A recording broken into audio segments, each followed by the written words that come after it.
La Voz con César Vidal, desde el exilio. Muy buenos días, muy buenas tardes, muy buenas noches y sobre todo muy bienvenidos a esta nueva singladura de La Voz. Soy César Vidal, hoy es el miércoles 10 de diciembre de 2025 y me dirijo a los hispanoparlantes de ambos hemisferios, a los situados a uno y otro lado del Atlántico y del Pacífico, y como siempre lo hago desde el exilio. Corría el año 1945 cuando las potencias vencedoras de la Segunda Guerra Mundial, Estados Unidos, Gran Bretaña y la Unión Soviética, decidieron aislar al régimen español que tenía entonces como cabeza al general Franco. La razón era la cercanía que Franco había mantenido con Alemania e Italia, las potencias fascistas derrotadas desde el año 1936, en que había dado inicio la Guerra Civil Española. Por supuesto, la meta final de aquel aislamiento internacional no era otra que lograr la caída del general español. Sin embargo, no todos estaban tan seguros de que aquella meta se alcanzaría. Así, el escritor y diplomático español Agustín de Foxá afirmó: «Vais a ver la patada que le dan a Franco en nuestras posaderas». La irónica frase señalaba una gran verdad. Los vencedores de la Segunda Guerra Mundial pretendían derribar a Franco mediante un aislamiento que dañaría la ya resentida economía española, pero no era el general el que lo sufriría. El golpe, en forma de hambre, de miseria, de ausencia de medicinas, lo recibirían en realidad la inmensa mayoría de los españoles, y en especial los más humildes y los menos vinculados al régimen franquista. Foxá, como en tantas otras de sus apreciaciones brillantes, no se equivocó en lo más mínimo. Durante el tiempo que duró el aislamiento, y fue en torno a una década, no fue Franco, sino los españoles de a pie los que lo sufrieron. Por su parte, el general Franco y su régimen sobrevivirían nada menos que 3 décadas más. En las últimas horas hemos tenido nuevas noticias sobre el impacto real de las sanciones económicas sobre aquellas naciones contra las que se dirigen. Sin ánimo de ser exhaustivos, los hechos son los siguientes. Primero, el Washington Post acaba de publicar un estudio titulado Money War: How 4 U.S. Presidents Unleash Economic Warfare Across the Globe. Es decir, guerra financiera, cómo 4 presidentes de los Estados Unidos desataron una guerra económica en todo el mundo. Segundo, el citado informe examina cómo Estados Unidos ha dependido cada vez más de la imposición de sanciones económicas que han causado daños colaterales en todo el mundo. Tercero, el informe comienza diciendo: hoy Estados Unidos impone 3 veces más sanciones que cualquier otro país u organismo internacional, afectando a una tercera parte de todas las naciones con algún tipo de sanción financiera sobre personas, propiedades u organizaciones. Cuarto, según el informe del Washington Post, en Venezuela las sanciones literalmente han contribuido a una contracción económica aproximadamente 3 veces mayor que la causada por la Gran Depresión en Estados Unidos. Quinto, igualmente el Washington Post informa que a Donald Trump le advirtieron de que las sanciones contra Venezuela podrían provocar la emigración de millones de venezolanos.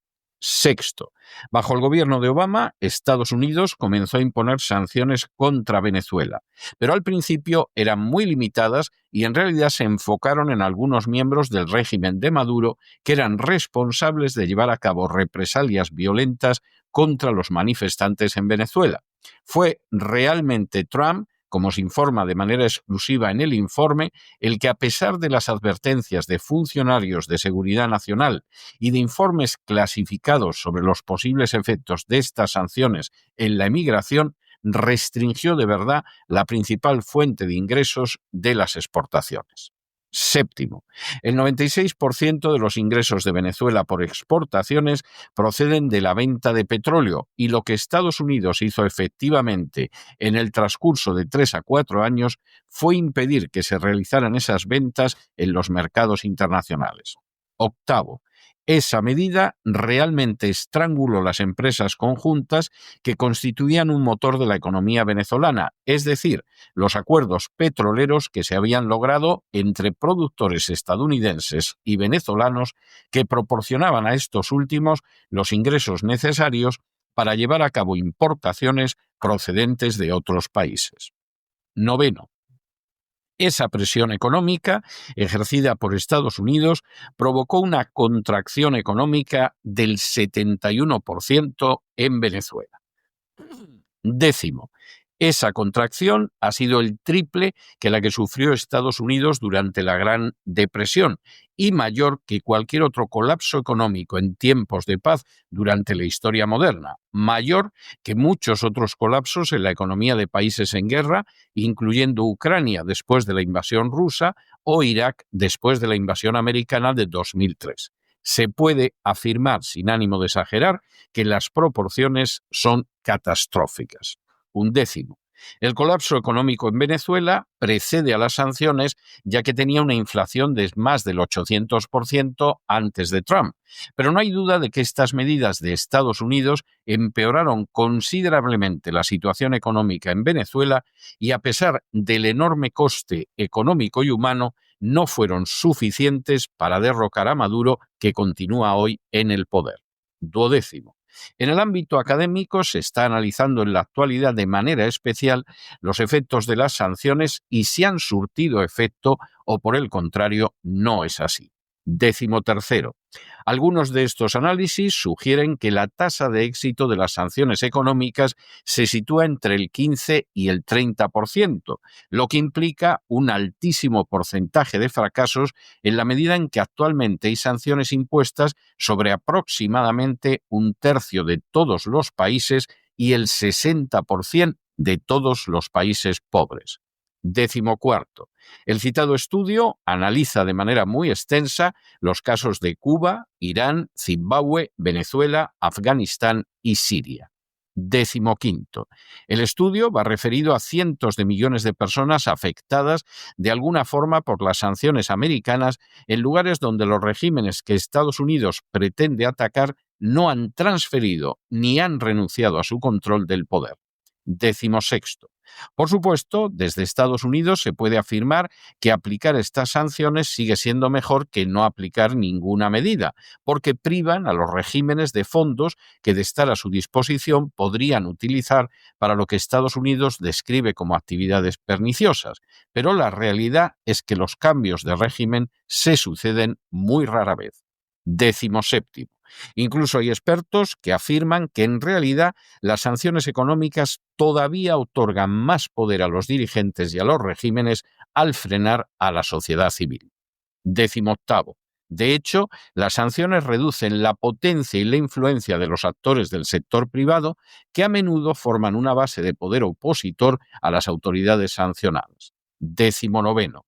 Esa innegable circunstancia explica que cada vez haya más voces críticas en contra de las sanciones económicas. Vigésimo.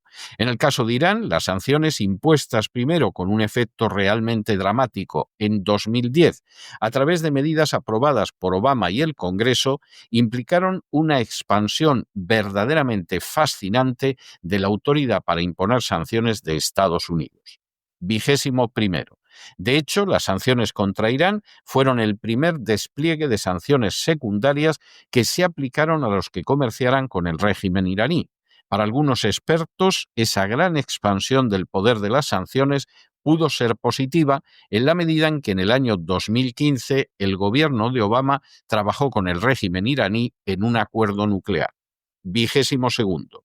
A pesar de todo, Donald Trump se retiró de ese acuerdo y desde entonces los iraníes han colaborado con potencias enfrentadas con Estados Unidos en la formación de redes financieras rivales de las americanas, lo que obliga a pensar que nuevas sanciones contra Irán no solo no serán efectivas al existir redes de comercio alternativas, sino que además funcionarán como un sistema comercial paralelo al tipo de sistema financiero occidental. 23. El fracaso de esas medidas llevó en el año 2021 a la creación de un plan para reestructurar el sistema de sanciones de Estados Unidos. 24. De hecho, varios empleados del Departamento del Tesoro presentaron docenas de recomendaciones, incluyendo medidas destinadas a revisar el aumento de las sanciones americanas, en particular la creación de una especie de cargo de coordinador central. 25. La razón es que hay muchas partes del gobierno que lanzan ideas de posibles sanciones que son enviadas al Departamento de Estado y al Departamento del Tesoro y avanzan sin que haya un solo cuerpo gubernamental que de alguna manera esté evaluando si esas sanciones funcionan en el contexto de una estrategia general de sanciones más amplia. 26. Con ese panorama de fondo, el personal del Tesoro elaboró un plan para llevar a cabo esa reforma, pero los desacuerdos con el Departamento de Estado y una especie de inercia general de las sanciones hizo que éstas se vean como fáciles y eficaces cuando en realidad no es así, pero el plan se archivó. 27. Esa circunstancia condujo a que durante el gobierno de Biden se llegaran a imponer nada menos que 6.000 sanciones en tan solo 2 años, una suma extraordinaria y sin precedentes. 28.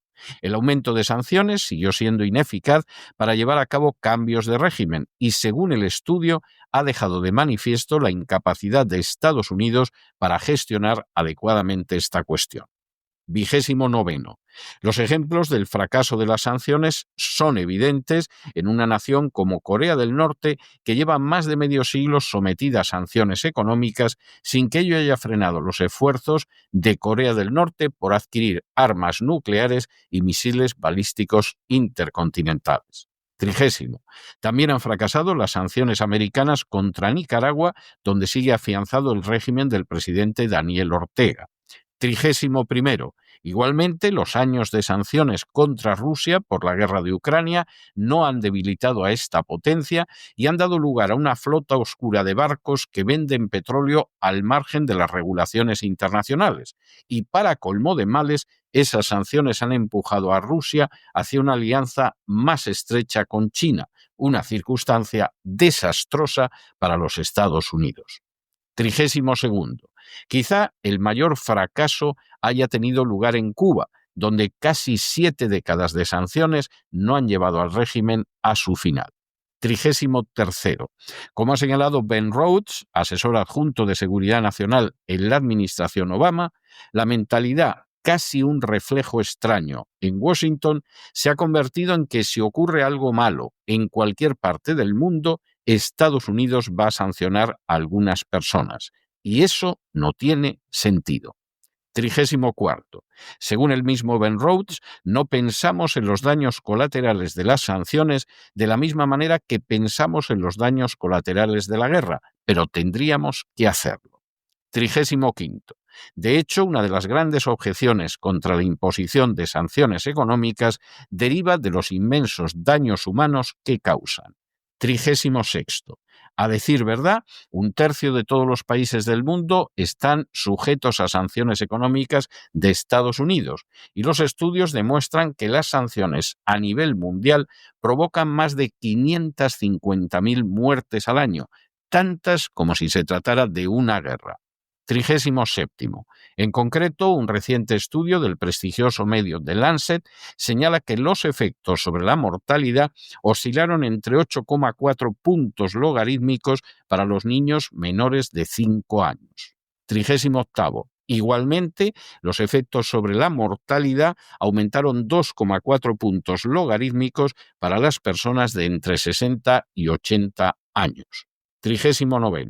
De esa forma, las sanciones unilaterales se asociaron con una cifra anual de 564.258 muertes, similar a la carga de mortalidad mundial que se asocia con las guerras. Y cuadragésimo, esas sanciones igualmente crean graves obstáculos para la acción humanitaria y tienen repercusiones negativas en las operaciones de la sociedad civil, provocando, por ejemplo, desastrosos flujos migratorios. La política de sanciones impuesta por Estados Unidos y en menor medida por naciones de la Unión Europea ha demostrado ser un fracaso rotundo en el curso de las últimas décadas. En primer lugar, implica un fracaso en lo que a cambio de régimen se refiere. Ni Cuba, ni Corea del Norte, ni Nicaragua, ni Venezuela, ni Rusia, por citar solo algunos ejemplos, han experimentado un cambio de régimen y, por el contrario, los mismos se han afianzado a la vez que disminuía drásticamente el papel de la sociedad civil y de la oposición. En términos políticos, habría que señalar que el fracaso no puede ser mayor. En segundo lugar, implica un fracaso en términos de seguridad. Lejos de debilitar a naciones a las que Estados Unidos considera enemigas, ha logrado que las alianzas entre estas aumenten y se fortalezcan, y que las medidas de defensa frente a ataques americanos alcancen un elaborado grado de sofisticación. Lejos de aislar a China, de separar a Rusia de China o de debilitar a otras naciones menores, lo que han logrado las sanciones es acercar a distintas potencias que han ido llegando a formas de acción económicas no solo alternativas, sino muchas veces de éxito y desafiantes. De manera paradójica, y que puede ser trágica, el monopolio hegemónico del dólar se ha ido erosionando precisamente a causa de la reacción de las naciones sancionadas. En tercer lugar, implica un fracaso humanitario, ya que no solo los regímenes que violan los derechos humanos no han suavizado su política, sino que por añadidura en no pocas naciones se ha producido un fenómeno de emigración masiva que ha creado problemas sin cuento en otros países. Las naciones golpeadas por las sanciones en Asia, África y América han lanzado millones de personas reducidas a condiciones miserables a naciones más o menos cercanas, en las que han creado incontables problemas que afectan lo mismo a su estado del bienestar que al orden público. Con todo, no son la reducción de millones de personas a la miseria o las grandes migraciones las peores consecuencias de la política de sanciones impuesta por Estados Unidos. Lo peor, muy posiblemente, sea la manera en que esa política de sanciones, que golpea áreas como el suministro de medicinas o el sistema de salud, es causante directa de no menos de 500.000 de muertes al año, muertes que no golpean a los responsables del régimen y que tampoco provocan una sublevación popular, sino que son devastadoras para las poblaciones civiles y de manera muy especial para niños y mayores de 60 años. Con estos factores innegables sobre la mesa, hay que preguntarse, y preguntarse en serio, el valor real de una política de sanciones que no alcanza objetivos plausibles como el de la supresión de determinados regímenes políticos y, sin embargo, causa la muerte cada año de más de 500.000 de personas que son víctimas de esos mismos regímenes, pero a los que las sanciones acaban eliminando como si se encontraran bajo un bombardeo despiadado en medio de una guerra terrible.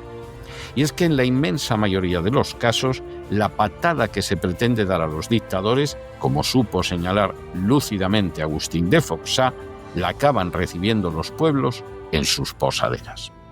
Pero no se dejen llevar por el desánimo o la frustración, y es que a pesar de que los poderosos muchas veces parecen gigantes, es solo porque se les contempla de rodillas, y ya va siendo hora de ponerse en pie.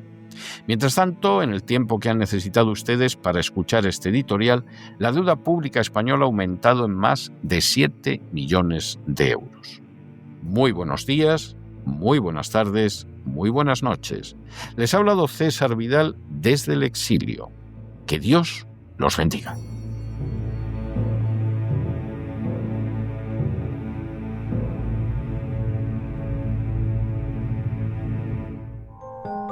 Sección patrocinada mediante crowdfunding con el siguiente mensaje: Nuestro Señor Jesucristo, el único Dios verdadero, es misericordioso y nuestro Salvador.